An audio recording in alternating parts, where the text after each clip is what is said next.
हादराव 12 निफ्राय 14 बोसोर बैसोनि सुबुं एबा गथ'फोरखौ कोविड भेक्सिन होनाया दिनैनिफ्राय जागायबाय। आसाम सरकारा रायजोनि सिमायारि जेंनाखौ सुस्रांनो थांखि लादों। मैयानि रां बावजा जथुमाव रायजो बेंगिरिया बे बाथ्राखौ फोरमायदों। दिनैनिफ्राय आसामाव मेट्रिक आरो हायार सेकेन्डारि जोबथा आनजादा जागायबाय।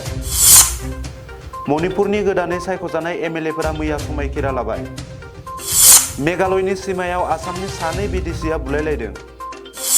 टिभिनि केबोल हास'नानै रां बावजा जथुमखौ फोसावनायाव बादा होदों सासे सिनाय मोनै दुथाङा।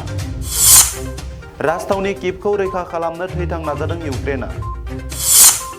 रायजो बेंगिरिनि बिबुंथि सोलिबाय थानाय समावनो आखायाव प्लेकार्ड लानानै धरना होनायनि थाखाय अखिल गगैखौ मैया रां बावजा जथुमनिफ्राय होखारनाय जादों।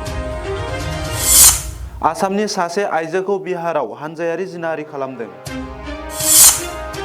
कानाडायाव भारतनि 7 फरायसाफोरनि जिउ खहा जादों।